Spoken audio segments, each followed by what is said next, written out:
Good morning, my dear students. Angang sa mamangi class ta page number 42 gi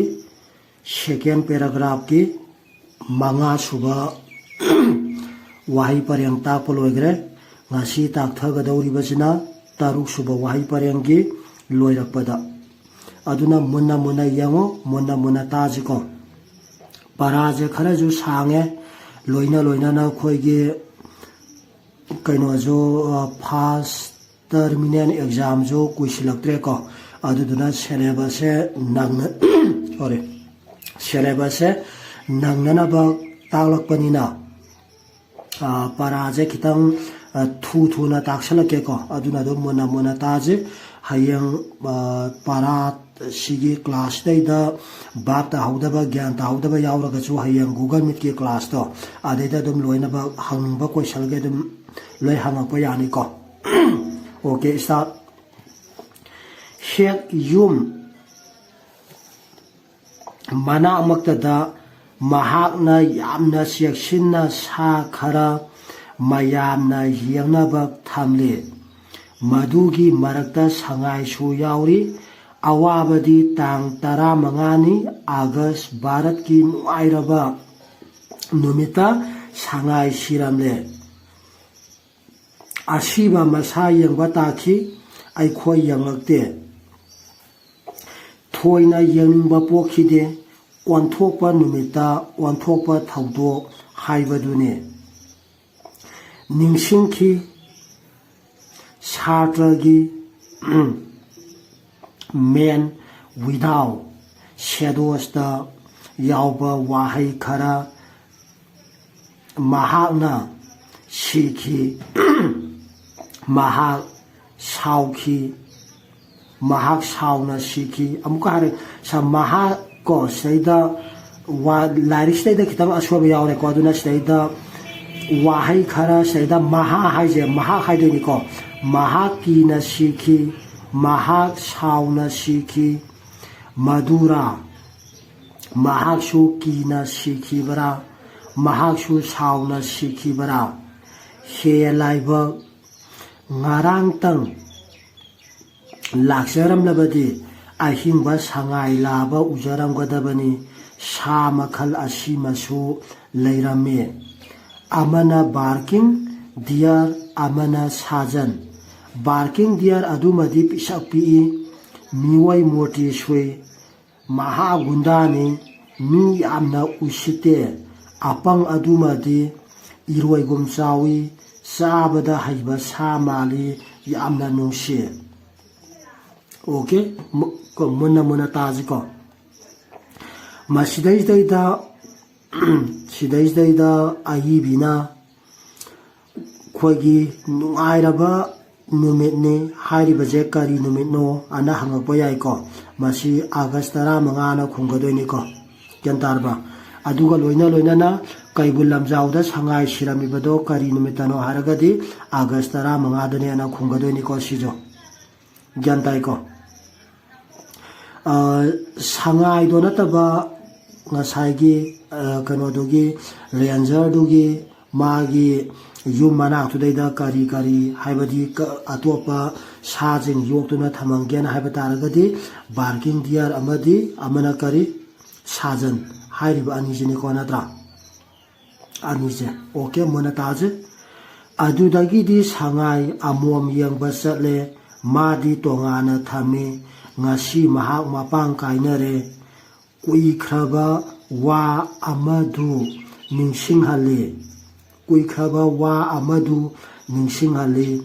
phana kuikraba wani sahi kaya marongi mamangda rup ragana umangi punsi haiba isai sakdam ama akashpani da lanthoki isai gi ihal hanba parengde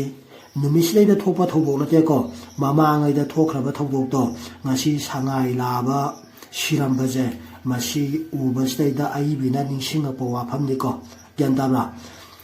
15 August da haibadi August ki tang 15 da sangai laba siraga lerambado ubadu dai da aibina kari ningsinglakibage hairagadi si ningsinglaki haigadoini ko इसाई इहाल हान परेंदी निंथी Tourane तोरबांदा शुक्लबा उगी उमंगदा साजी लाबा अमोमना साजी लाबदो छदानबना हाथी अमोम लेहवी इसाई सक्तम अमा वैना यामना थागनखि अदुबो ngasiता खलकले मदुदी सुमनागी इसाईता नते ओंथोपा पाउजेल अमा पुरे ngasiदी आइंगोंदा मामल खांगेल हेंगलाए ममांगी मतमदा आईबीना खोगी रूपरागना सकपा इसाई अमा तागियबको गेंदाबा तागिबा इसाईदो मतमदेदादी इसाईदो सुम ताबदा दुम इसम समना ताबा अदुबु ngasiदी मतमदेदा माना तागिबा इसाईदो खोगी थौदोक ओइना मिमांदा थोलकपजे मासी उबैसैदा मांगोंदा यामना नुंगाइतबदुबनिको फाउरिसे गेंदाबा खोगी मियोइबाजे वारी ओइना ताबददी कैसु कैनो तौदेबा नत्रा लीला ड्रामागी वारी ओइना ताबददी होय वाखल खरा नुंगाइत्रगजु अदगी ngहा हेल नुओगजु पुरा मदुना खोगी वाखलजे फुलफिल तौना नुंगाइ हनबा वाहनबदी ngamdedana ko adubo pura खोगी रियल लाइफ दा थोगदी थांगै सेंना अवाबबु ओइरो नुंगाइबबु ओइरो मैसाक तो खंगिदना को अदुबनि को हाइरिसे अमुकसु निसिंहली आइना पिलिङैदा आइगी पाबुंग सानेख्याना लामो कापा येंबा चली ममागैदा थोख्रबा थौदोकसिंदुनिको आइबिना लोइनबो निजंगैजिंगजे हौजी हौजी थोकपा थौदोक नतेको आइखोइदी सामु तोंगी लांग मरक्ता अरापदा चिंयादा साजी सेली लोइनरक्पा ग्रे हाउन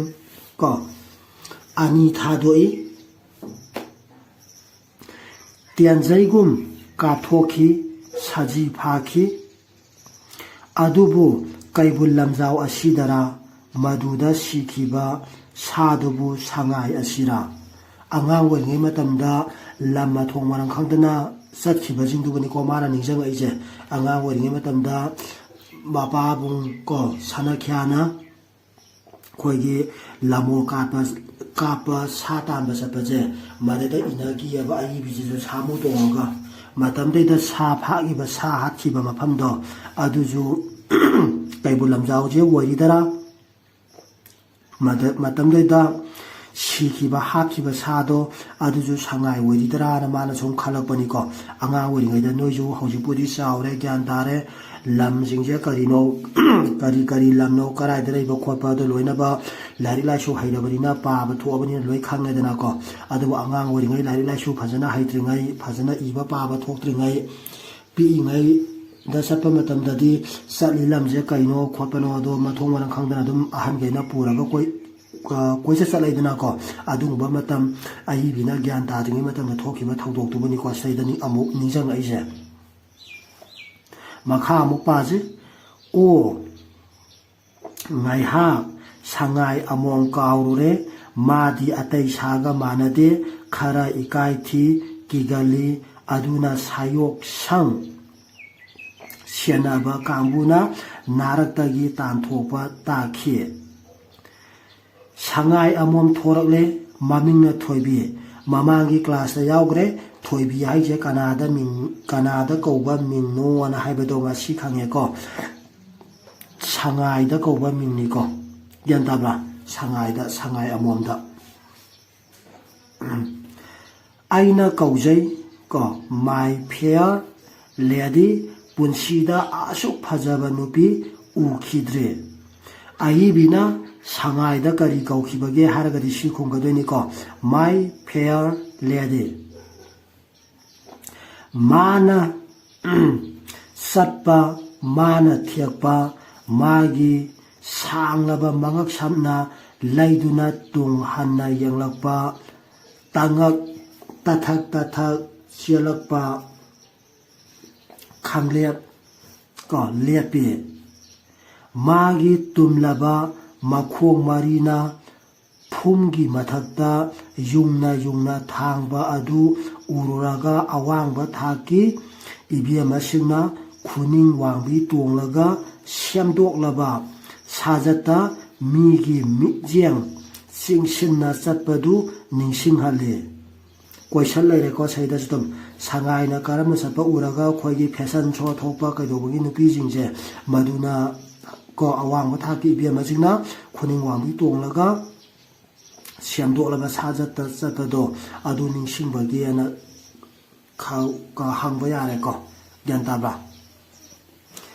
यामना कियना चाना योक्सबा निंगोलगुम खलुई फजै यामना फजै थोइबी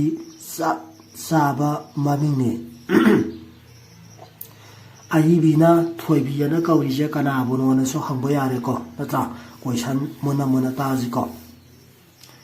रेंजरना नुंसीना थोनजबा मिंग थोइबी थोइबीजे कनाना थोनबा मिंगनो आना हंगबसु यारेको क्वेश्चन दा पाखुमदा कनाना वैरानी पाखुमजिंगदुदि दम मसाना दुम खलुको नत्रा ngasi chawkhatlaba nupisingna khusiamgi matiangna masabu phajanaba honari kanagumbi ibiamasingdi ayu pung mapalgi mamangda mi unade hai adubo umangi ningol thoibidi khusiamgi awaiba nate nupi khudingna magi sathek sajat tamluba chumra khale gyantai ko 상하이기 파자바지디 쿠시엠기 파자바나 때야바 고마디 탕게 생나 아시아바기 파자이 시부니고 아이비나 봉도 이제 농마 사히리싱 가야기 마망다 사지라바 아마 포키 픽링아이다기 마기 예나바 레람데 माना मामागी अकोइबदा song चोंगदुना Jagoi Sai हानौ मतोन थातुना सानजै को सानजै तुमनिंगबा मतमदा तुमथुई कारिगुंबा मखोल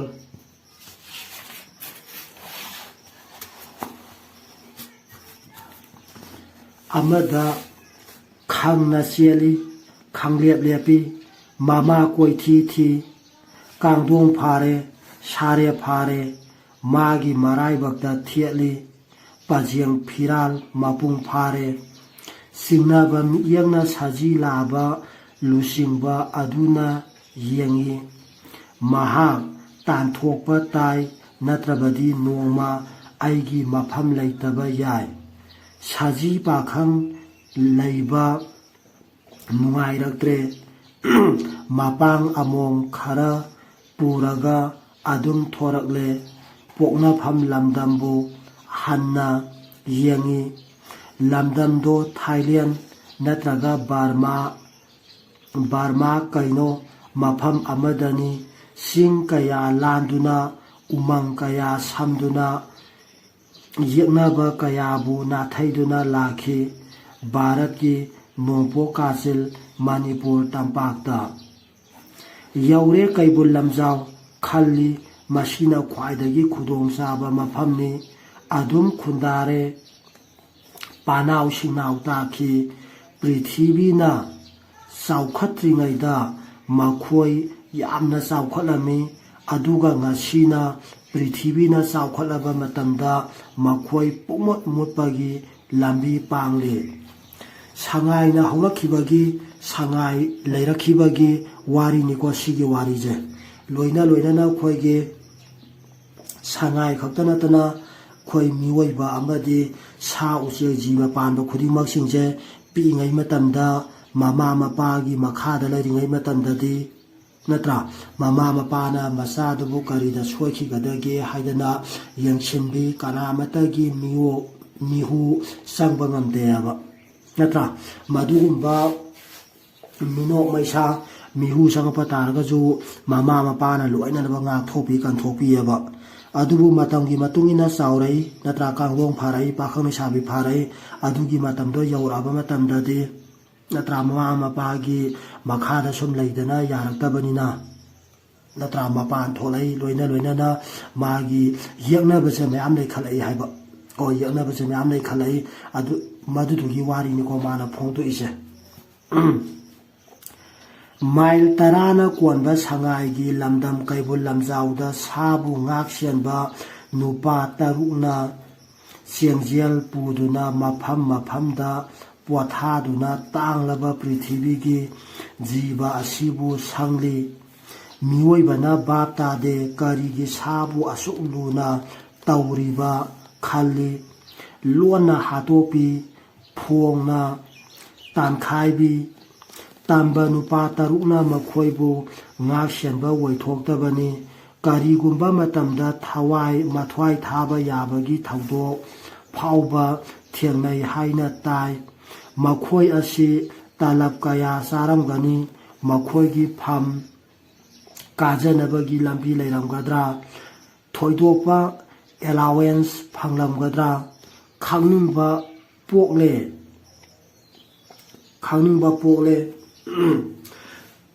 थानाबिद्रबा सिंफाम पाइरिबा मियोइसिंग असिना करिगुंबा मथौदा थवाई यावरक्त्रबा मातिक चाना अवामल फंगद्रबा मखोइना करिगुंबा अमोटपा थबक तौरपा तारबदी मदुगी कनाना दायित्व पुगनी संगाइबु फजना ngak सेलानिंगबगी फजना को take care लौहनिंगबगी मतंगदुबनी को माना फोंदो इसे angakpani ngasi chawkhatlaba prithibigi miyoibana masagi swarthabu ngakli adhikargidamak ngauri adubu sa asisu nongma adhikar pumbaga loinana prithibida pokhi ataimak natrabasu hingbagi adhikar सांगलबा लानफम कयागी मायोक्ता हेना कनबा यक्नबगी मायोक्ता महौसागी खुदोंथीबा कयागी मायोक्ता हिंगलखी अदुगा मसीना चुमनागी मातोमता मुथाजरपा नतना मियोइबना मखोइना मांगबदा तेंबांगली माइल तराना कोनबा सेंक्चुआरीदा मयाइदा लौ उसिन्नबा याथंग पीखिबा मतिक लैबा अंगमबदो ngasi maming khangninglakle lupa lising anidanggi ai karamduna sanctuary da hauba tau nilam lauri hairamgani kari sa mi phauba saningai leitraba matam asida adubu karigumba sasing asina migum wakhal leiramlabadi lam karamba miyoibagi mathakta asauba andolan ama tauramgani natraga karigumba bot thadaba yabagi kanglupta yauramlabadi hainaba leitana kaibul lamjau sokpa yade haiba kholauna nakong yaisilamgani sa use umangbu leiramdrabadi pithribi se kayada masak thiramgaba gurudevana tapikhe paraje sum ayibina kaibul lamjauda sapagi wari ngakta oinasu tawdeko kaibul lamjauda thengnariba khoigi drisya gentaiko drisya dugi matungina mana makokta haibadi mamangda thengnagi thodok athosingdo aduju somsom ningsingaga wari je lirakpani tamapani ko piro aigi umang lauro nangi shahar yum luanabagi hui khongba taningdre wayen sangda wakali yum thangnabagi wapalna urum langhanbagi khanari nongju thada साइकलदगी लेखों काखलपगी इकाई इकी खंगदना सरकता यैनरी अदुबु वा ngang हैतबा सागी मयुमदा थुगाइबदी इकाइबा पोक्ट्री असिगुम्बा तांगलबा पृथ्वीगी अमता ngairaba sanctuary asida asibu saba ngamba खुदहैबा थोरक्तबसु याय अदुदी आइखोइगी माइकैदगिदी करी तौसिगे वाहै असि मरी लैनबा कांगबुदा साबु नुंसिबसिंगदा तोइना हांगनिंगी लेप्तना हांगनिंगी जवाहरलाल नेहरूना हाय हौजी जवाहरलाल नेहरूना हाइगिबा वाफम अमा मुनुंसिंगेको सुम पाथरकेको गांजा सुम वारिनिना कैसु थोइदोपा अरुबा याउद्रेबा दुम सिदे In spite of our culture and civilization, in many ways, man continues to be not only wild but more dangerous than any of the so-called wild animals. Magi wahando artha makhada pire kodum parakeko. Aikhoina Sanskriti amasung sabhyatya laiba woidunasu aikhoi maikei kayamarumda lamlaki sa singdagi lakna phana ba ngamdabada natana hiana khudong thiba woiduna lairi lairik amadasu thengnaki hauze Jawaharlal Nehru na hairambado adu ningsangeko adu haiba loibaga mo ahibina pakhiba lairik amada thengnakiba warol ama mo laeko Kaidagi mina wanda kaina hiana sathi sangai laba sirambadu pukningda singnaba polai mahakaramna sikhi magi mati saba sinjak phangdaduna sibara khurau thangba office ki file da maithakpa kerani masaduna maming pangkhatpi hau drabara taki hakumsu melada utnaba pukhalakpa sangai laba ama sikhi ang umangdi mapuda pigadabani ba ko badal sarakarna sithi amada ikhi my theater belongs to state and the state belongs to people jantareko masima haihawi thoibido kaibul lamjau aikhoigeni ma pau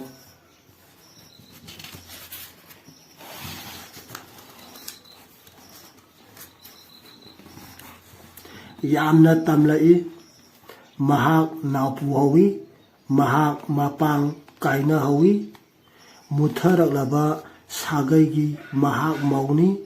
mahak yamna wara hawi matang state ai bina phondo lise karino haiba matang state khoige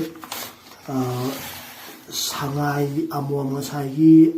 kainona forest ranger duna thoibi na kaujaba sangai amomdo maduduna waihoriba phibam dubuni ko matang sida aibina saithari baje jantai ko loina na khoigi prithibi gi manungda manipur gi kaibul lamjau khokta da phangba sangai hariba sa makhaljibu phajana yokhat haningba phajana sena haningba gi mayamda ko message amane ba mana pirije gentai ko aduna sangai bu phajana nga senduna thamji makhoi bu hato kumji sa tho bigomsi amadi makhoi gi lepham wariba kaibul lamjau je masibu koktho bigomsi amadi makhoi gi mayum wariba phumdi jingjibu kokthokdana tau jingjibu kokthokdana lau usanba khwasanba tawriba jingje masibu su tawgumsi haibado madubani ko sidai da kainosna ayi bisina हाइरिबा पराजे next अरोइबा paragraph थोइबीना थामोय असी इथन थना हलकले थोइबी लांगलेन थोइबी अवोइबा आइना मतिक लैबा मी अमा वैरमलबदी तांगलबा सासिंबु सेनरिबा मसा खांबीद्रबा मियोइसिंदा बीर चक्र पीथोलमगनी गंताइको लोइना अमुसु खोइगी पृथ्वी की मनुंग याम तांगलबा मणिपुर की कैबुल लमजाव खोतदा फंगलिबा संगाई हारिबा साजे मसिजिबु असु यामना चावग्रबा जगा जिबु खोइ मियोइ मंगा तरुक खक्तना सेनदना लैरियबा नत्रा मियोइ मंगा तरुक खक्तना सेनदना लैरि अदना अदु यामना जु चावग्रबा असु यामना जु तांग्रबा सा मखलजिबु मियोइ मंगा तरुक खक्तना सेनदना लैबा जे कइसु वइथोक्तबनेबा नत्रा वइथोक्तबनी अदुना सुम मांगथरकनबगी मचा अमा सुम वइरकनेबा अदुना ngसाइगी खोइगी कैबुल लमजाबु nga सेनबिरिबा मियोइजिंदुबुजु खोइगी सरकार जिना मयामजिना साखंबिसी को मखोइबुसु साखंबिसी को मखोइबु अखोइना फजना साखंबिदना मखोइना सांगाइबु कैबुल लमजाबु फजना सेनाबिबा हाइबजे अखोइ प्रजा जिंगी अमदि सरकार जिंगिजु अचौबा थौदांग लै अचौबा दायित्व लौमिनसी हाइबदुबनिको मतांगसिदैदा कविजिना हाइनिंगलिबा कविजिना फोंदोनिंगलिबजे यंतैको अरुबु वाहिगी वाहनदो पाथरकेको हयंग अदुम एग्जाम दजु अरुबु वाहिगी वाहनदो हंगकनिको फिरांगजी हाइरगदि सामतुगी फी आंगांबा वाहनदो पियु अना हंगकनी हयंग फिरांगजिगी वाहनदो पियु हारगदि सामतुगी फी आंगांबा नेक्स्ट रेंजर हारगना उमंग यंगसिनबा ऑफिसरगी थाक अमा को फॉरेस्ट रेंजर गा हाबदो उमंग यंगसिनबा ऑफिसरगी थाक अमा वाइल्ड लाइफ हाइरगना उमंग वामंग दा लैबा सा उसेक हाइबा को उमंग वामंग दा लैबा सा उसेक नेक्स्ट सेंचुरी हाइरगना सा उसेक योक्तुना थंबा मफम नेक्स्ट लमगी सना मसी सांबा सिदिदम पाउरोदसु लैको नत्रा लमगी सना मसी सांबा जे अतैगी लमगी मीबु हेना सिंथानबा जतैको अतैगी लमगी मीबु हेना सिंथानबा नत्रगजो अखोइगी युमदा लैरिबा अखोइगी पोचै जिंजिबुना कैसु लैतना खलगा अतोप मीगी युमदा लैरिबा मीगी लमदगी पुसलबा पोचिंदो अदुबुना हेना फाना खनबदुबनिको ग्यानताब्रा फॉरेस्टर हारगना उमंगी थाबक तौबा मी हारगसु यारे नत्रगना फाममा हारगसु यारे को केनबा उमंगी थाबक तौबा मी फॉरेस्ट डिपार्टमेंट गी मीदुबनी को नत्रगना फाममा मसियंग साबा हारगना मीगी मपान तांगबा केनबा आइगी मीगी मसियंग सारुरबनिना गा हाइनाबदो केनबा हाइबदि मीन्स मीगी मपान तांगबा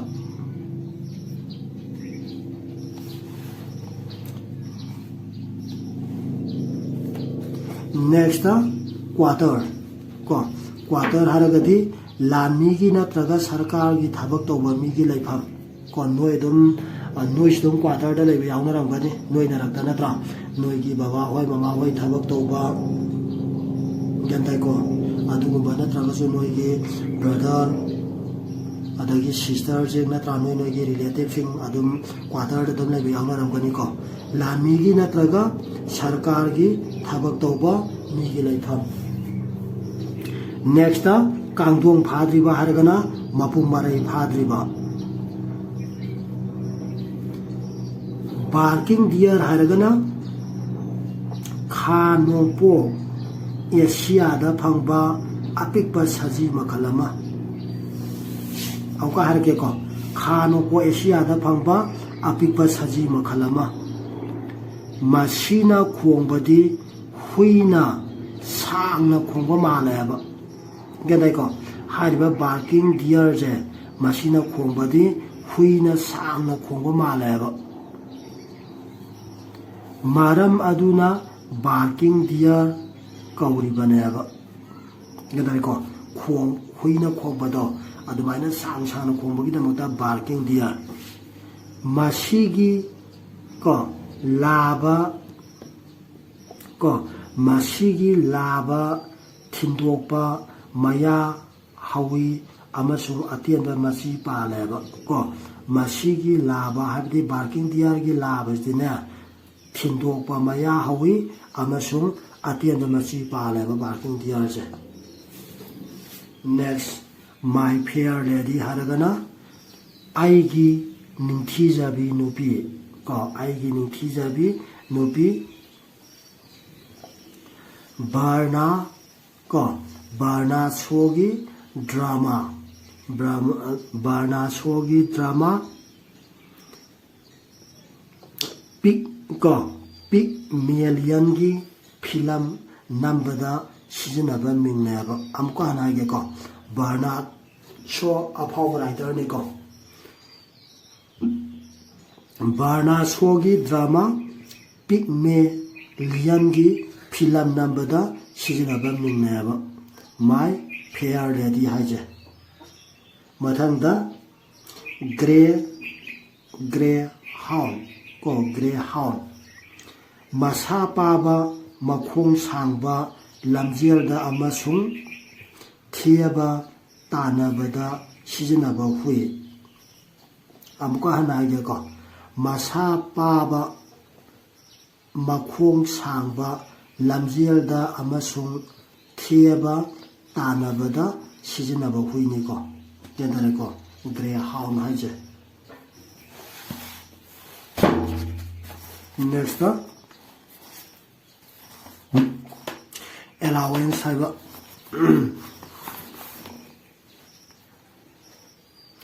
allowance हारगनी तालब का हाफ का लगपा सेंफम को खोजे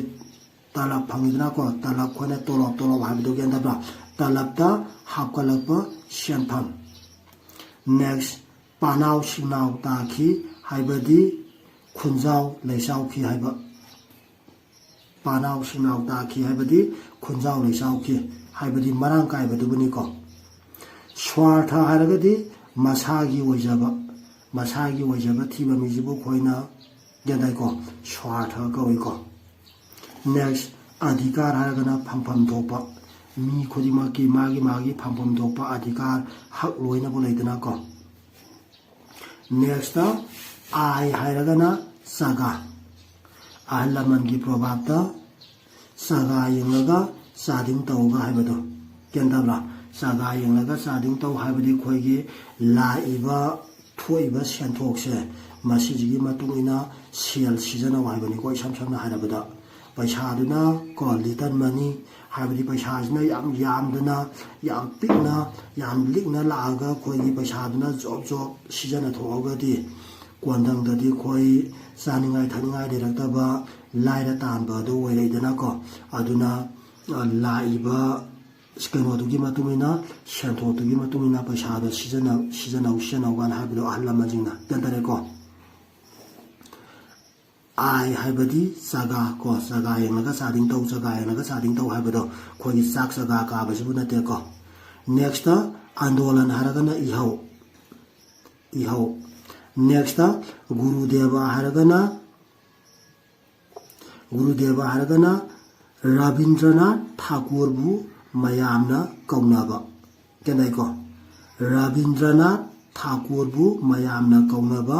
मिंगनेबको गुरुदेवा हाइजे नेक्स्ट खुद हाइबा हारगना साबा यकपा हाइबा नेक्स्ट बादल सरकार हारगना बेंगल की लीला इबा अमसुंग पुथोपा मी अमनेबा केदाइको बेंगल की लीला इबा अमसुंग पुथोकपा मी अमनी नावपुबा हारगना खोगी मिरोनबा गंदाइको इंग्लिश ता हारगना खोगी प्रेग्नेंट ओइबदो नेक्स्ट वीर चक्र हारगना भारत की ओइना लानमीदा पीबा मिंथोलमा गंदाइको लानमीदा खतनी कॉपी दोजे भारत की ओइना लानमीदा पीबा मिंथोलमा अतै अतै दजनतेको भारत की ओइना ने लानमीदा पीबा मिंथोल दो खोइना वीर चक्र कवे okay all of you thanks मथंगी क्लास ता मु उनाराजे ओके थैंक्स